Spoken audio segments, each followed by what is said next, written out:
On Larry King Now, the creators and contributors to Prophets Pray, the Showtime documentary investigating radical FLDS leader Warren Jeffs. We welcome executive producer Amy Berg. Well, I'm interested in brainwashing. I think that is such a fascinating subject, and this is such a great example of it because they know nothing else from birth. And Under the Banner of Heaven author Jon Krakauer. It's not really about religion. This is about Warren Jeffs having an endless supply of children to have sex with. Plus the man who spent over a decade infiltrating the FLDS, private investigator Sam Brower. Is this sort of like Hitler-controlled masses? Very much. Is that similar to this? There's many parallels. You do see a lot of... I see many parallels, yeah. It's the same kind of despotic, dictatorship type thing. It's all next on Larry King Now.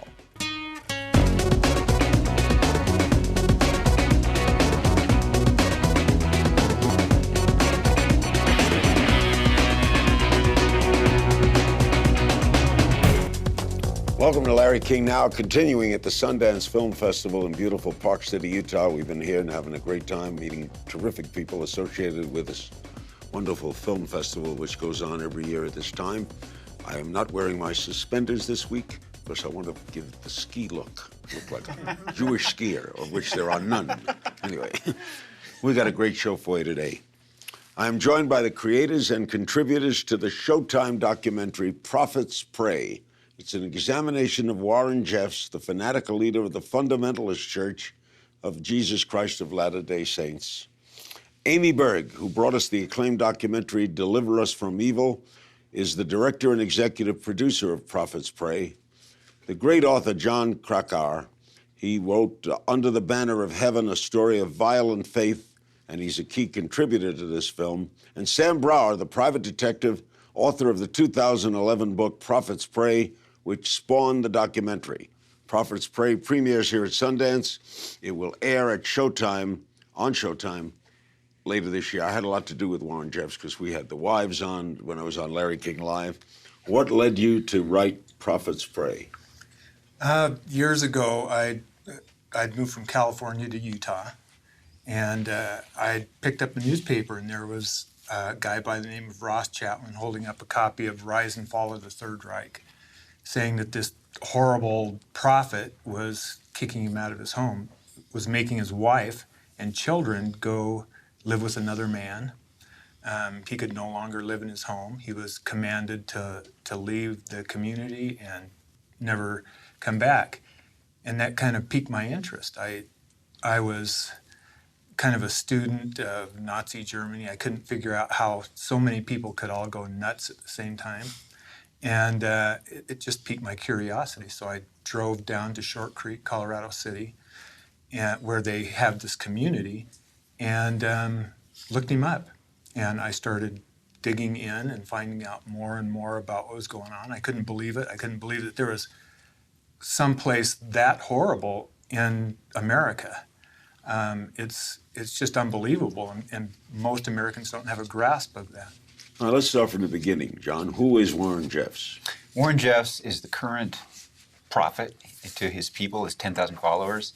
He is their conduit to God. God gives him revelations and tells them what to do. Now, the regular church, the Church of Latter-day Saints, has a prophet as well, right? Right. This church claims the mainstream LDS faith, with their 15 million members or whatever, is fake, and they're the real thing with their 10,000 members, because when the mainstream church gave up polygamy in 1890, that showed they weren't, these people and their forebears split off from the church, and eventually it became the FLDS, the fundamentalist Church of Latter-day, because they could still consider polygamy an essential part of their religion. So is that saying if Joseph Smith and Brigham Young came back, they would be attracted to that? No, I mean, like so many of these controlling cults, it's not really about religion. This is about Warren Jeffs having an endless supply of children to have sex with, some as young. He has raped, he has been, it's been proven that he has raped 5- and 6-year-old boys and girls. He's married, 12-year-old girl. The film has an audio tape of Warren having sex with a 12-year-old girl. This is what helped convict him and give him the life sentence he's serving right now. He's in prison in Texas, serving life plus 20 years, but he still controls the church. How? That's a good question. I think we talk about this a lot in the film. I think that the members, every time the law steps in and does something that they consider religious persecution, it's proof that Warren Jeff's words are actually accurate and that we are all out to get them. In other words, they're religious, and this is the state interfering with their religious right. It proves what Warren is saying, that the state has done exactly what it said it would, and he's being martyred. And It's Warren's hook. It's how he gets the people to do what he wants of them. I mean, he requires that women take their 12-year-old daughter by the hand and give them to some guy that's 3 or 4 times their age and has a dozen other wives. And mothers don't normally do that.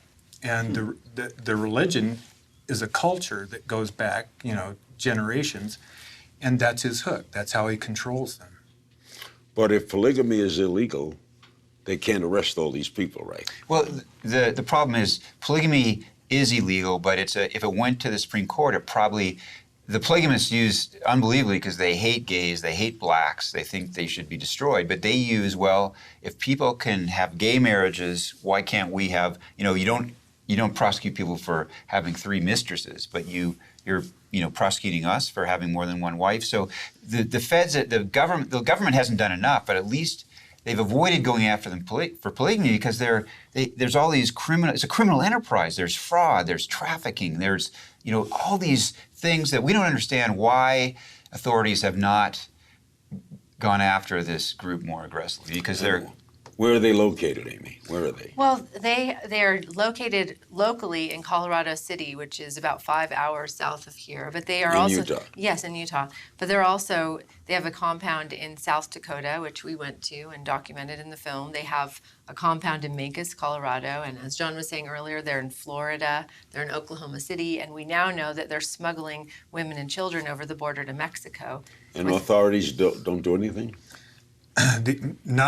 Not as much as they could. I'm encouraged because the Department of Justice right now has a lawsuit against the crooked police department in Colorado City. They have their own police department? They have their own marshals. They have everything that any other city has. And they're accredited by the states of Utah and Arizona, so they look and act, they look like real cops, they have all the authority, but they're in Warren Jeff's control.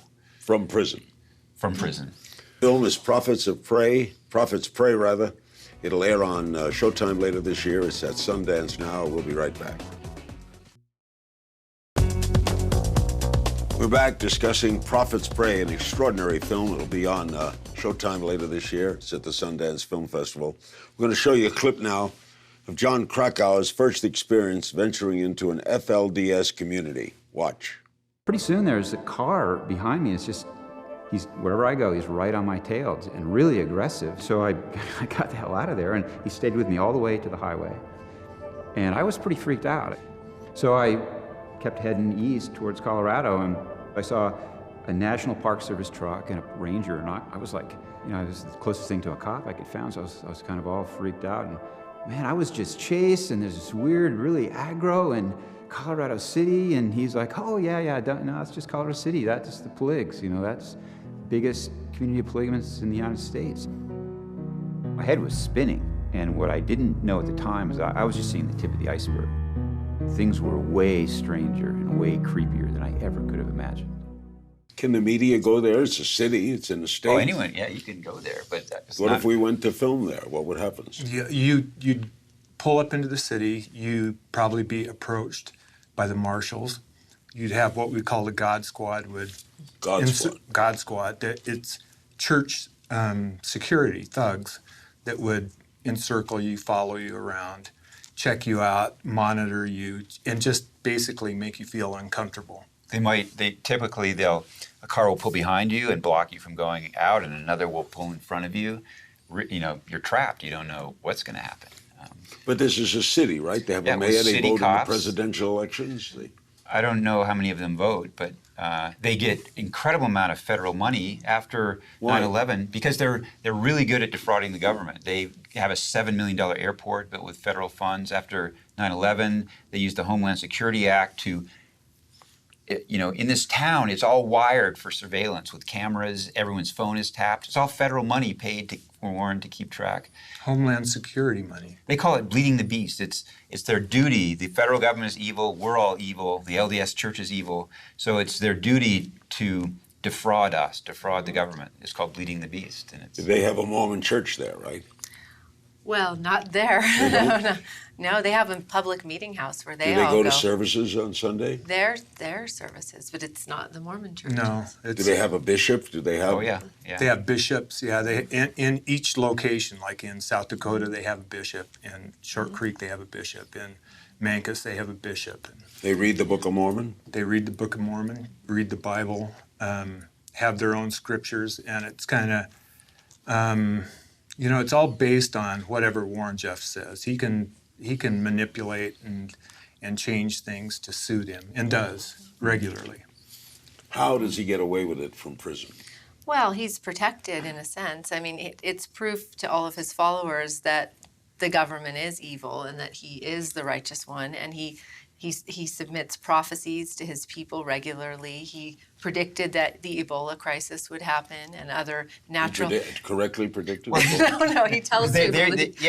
He watches on his prison cell that On the news, like the yeah. earthquake in Japan happened, and then he sends out this prophecy and he claims he tells his people and they believe it because that I predicted this and I predicted the Ebola outbreak. Because they're told not to ever listen Yeah. to the radio or watch the news or watch movies or TV. They are completely isolated. Katrina was a big one that he He predicted took credit for. And in fact, he went down there to gloat after the fact and almost got arrested. His convoy ran interference for him and he got away, but two of his guards were arrested. And he makes plenty of prophecies that don't turn out. Like at Y2K 2000, he predicted the end of the world. And when it doesn't happen, you think, well, that'll blow his cover. But no, he says it's because his followers, you weren't righteous enough. It's your fault. Now you need to go back and pray harder. Pray harder, and yeah. redeem yourself. Do you think he really believes this? Most of the time. I think he's crazy. He's a pure narcissist. He's a sociopath. Most of the time, he believes his own BS. The rest of the time, on occasions, he has lucid moments where in fact, it's in the film where he says, I'm not the Amazing prophet. scene. I never was the prophet. And so, he is one of those truly insane people, criminally insane people, that kind of vacillates and walks that tightrope between genius and insanity all the time. There is a genius part of it, right? Oh, Obviously. definitely. Genius for controlling people and just this instinct for, he enjoys making people miserable. He takes pleasure. I interviewed, I guess, one of his wives. Yes. You watched that, right? I watched And she it, was yes. lying, right? She was lying. In fact, at the time I was watching it, I had a picture of her delivering one of Warren Jeff's victims' baby. She was 14 years old at the time. In fact, it was one of the girls he was convicted of raping a child over.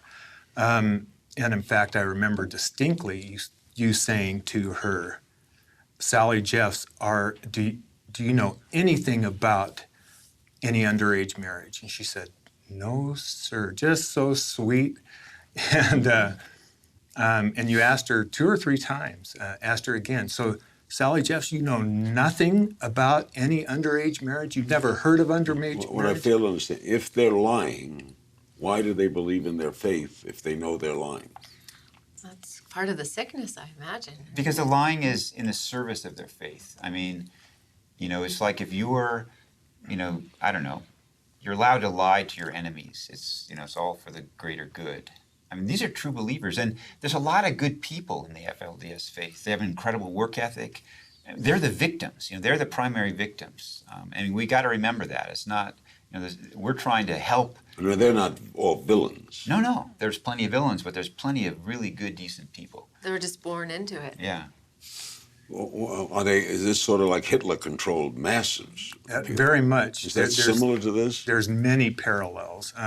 You do see a lot of. I see many parallels. Yeah, it's the same kind of despotic, dictatorship type thing. The first thing somebody like that does is cut them off from the rest of the world.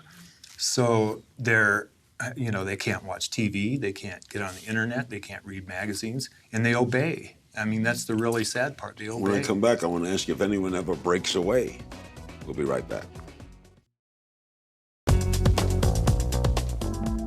Nearly 40 years in the religion, things started to change. Once Warren took over and started imposing all kinds of tyrannical mind control things on the congregation and my children. So I left without my children because I was deemed not worthy.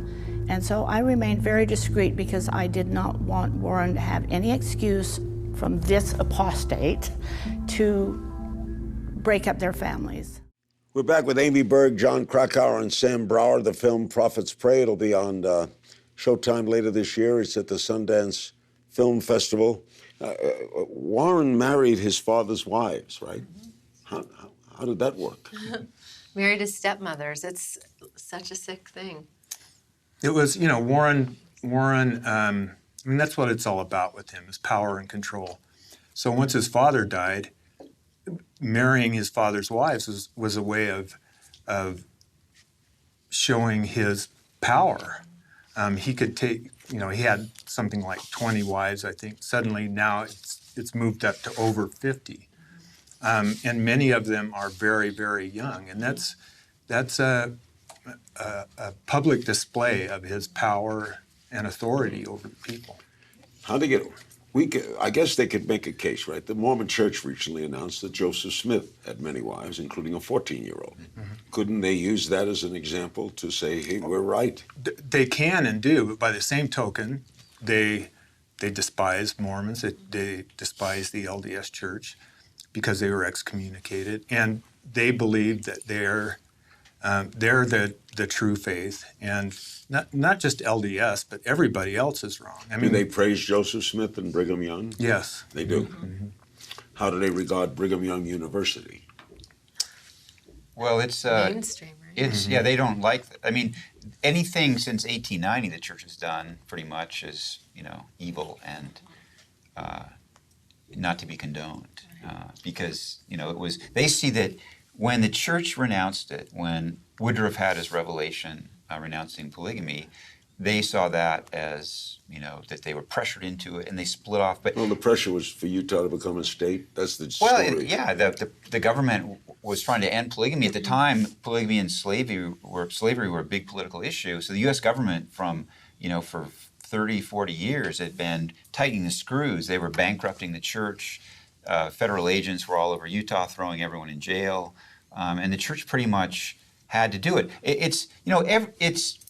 The Mormon Church is young, so it's fascinating to see how it evolved. But the church now is so different. It's a completely different organization. It still has its roots, and the FLDS exploits that. That Joseph is our prophet, is yours, but it's just, it's just night and day. It's like comparing David Koresh, who is a fundamentalist Christian, to your local Presbyterian church or something. There's Did the a lot. FBI ever track onto this? Occasionally, yes. And like I said, the Department of Justice has a case going. The FBI, in the past decade, has been in and out.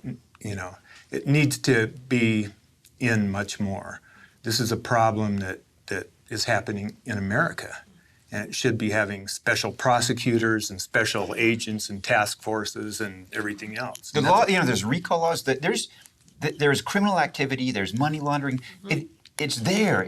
They could be. It's not like going to be impossible to do this. It's tough because their omerta, their wall of silence, makes the mafias look like child's play. Do people break away? People break away. We've spoken to a number of people in the film that broke away, and Sam's been working with a lot of them on ongoing cases against the church. Is it hard to get away? It's You just drive away, can't you? You can just drive You away. give up everything. Yeah. But it's like your entire family, your home, your history is just vaporized, just like that. It no longer exists. And it's like, for them, the outside world, they've been preached that it's evil, and so it's scary. They've, generations and generations, they've lived like this, and they don't know how to function. You know, there's a lot of people out there who've left who aren't doing well, and they come back because they don't know how to function in our world. They're not trained, they don't have the education. What was Jeff's convicted of? Rape of a child. Child rape. A 12-year-old, the rape. A 12 and a 14-year-old. Sentenced to life, right? Plus Life 20. plus Plus 20. Federal prison? No, Texas State Prison. Palestine, Texas. Is it a minimum security, maximum security? Maximum. Max security, but he can still get his message out. He can still get his message out. He gets so many minutes of phone time. He can write letters, receive letters, and he has visitors every weekend. So he's able to do it that way. Plus, he still has attorneys visiting him in prison, and unscrupulous attorneys. I don't hesitate to say, but and so he manages. Yeah, his mother, his brothers, all help him run the church from there. The film is Prophet's Prey. It'll air on Showtime later this year. It's at Sundance right now, and we'll be right back. We're back with Jon Krakauer, Amy Berg, Sam Brower. Is it true that they throw younger boys out so that the older men can keep younger women? Yeah, they got to keep the ratio of women to men. You know, you can't have all these guys running around. So how do they throw them? What do they do? They drive them 5 miles out of town in the desert and leave At them what there. age, 16? 13, 12, 16, 18. And where do they go? A lot of them end up, it's 3 hours from Las Vegas. A lot of them hitchhike to Las Vegas, become child prostitutes, drug addicts. A lot of them go to St. George and live in communal houses. They're all boys, right? Wouldn't you say the general public will be shocked to see this? I mean, remember the Warren Jeff story was covered, etc., but the mass of American public. That's certainly the hope. They should be shocked by seeing it, that something like this could be happening here. And like you say, the public needs to know this. I mean, people not in Utah or Arizona or Nevada, but people in Maine and all over the country, you know, because these kinds of things just aren't supposed to happen here. Is there anything comparable in American history? I can't think of anything. Can you? The size of this community and its longevity and its isolation seems fairly unique. I mean, you know, there's a lot of polygamous strongholds around the West in Idaho and Utah, but they tend to be like, you know, a few families or one family. And this is fairly unique. And they all have ties. Like, you know, every time one of these fundamentalist prophets dies, there's a power struggle. And typically then, you know, one guy will say, I'm the prophet, and he'll take some people. Even in Short Creek, Colorado City, across the road is a different community that broke off when, you know, 30 years ago. So you have these, you know, this sort of core group and all these offshoots. But Warren is unique in that he is so manipulative and is so evil and has done so much harm to. How old is he now? Oh, he's not that old. He was born in 1953, so he's a year younger than me. 60. Yeah. Why should the public care about this? It's isolated, it's out there. Yeah. Well, it's not really caring as much about the community as the children that are there. No, That's what it's all about. It's about child abuse. And we don't tolerate that child here. abuse, right? This is child abuse. It's as clear an example as exists. I mean, it's a horrible, horrible situation that happens here in the United States. And the child abuse is on an epic scale. Not only the girls, but the boys as well, who are used up, put on work crews, literally worked almost to death, and then discarded. Right. And the threat of a Jonestown or a Waco, I mean, he has nothing to lose, as we said, from prison. So Do you think if he asked them to take Kool-Aid, they would take Kool-Aid? I would think it's foolish not to consider that. He's crazy, and for him, going out in a blaze of glory would be something wonderful, and taking all of his followers with him. And it's important to note it's not just Warren who abuses these women and children, because he's very clever. He has his lieutenants, the top 4, 5, 10, and they all marry their daughters to each other. So they're all in it together. You can't rat on me. So, Warren will give his 13-year-old daughter to Wait a another. minute. But that is all rape. Oh, it's all rape. It's all rape. Yeah.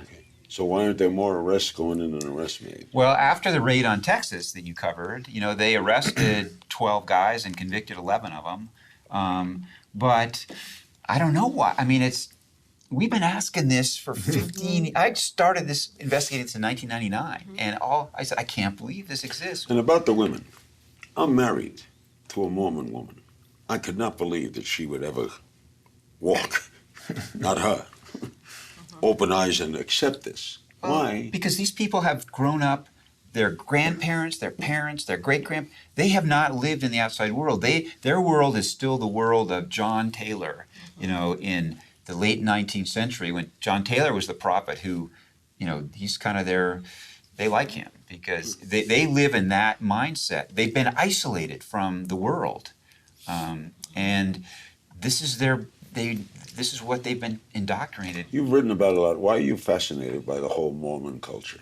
I grew up with Mormons in Oregon. My family wasn't religious, and a lot of my friends were, and I'm interested in religion. So that's how I became interested in LDS, and that led to my, chance on Colorado City, and I decided to switch to write about the FLDS. And how did yours begin, Amy? Well, I'm interested in brainwashing. I think that is such a fascinating subject, and this is such a great example of it because they know nothing else from birth. So I was just very interested in.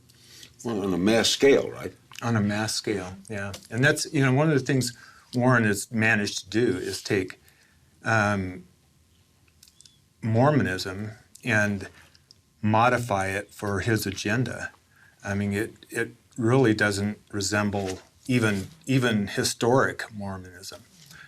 He's taken that religious hook and turned it into a criminal syndicate. So in other words, the pioneers of days gone by would not recognize what he's doing. No. Thank you all very much. It's been fascinating. Prophets Pray will premiere here. It's premiering here at Sundance. It'll air on Showtime later this year. We thank Amy Berg, Jon Krakauer, and Sam Brower. I'm Larry King from Park City, Utah. Thanks for joining us. See you next time.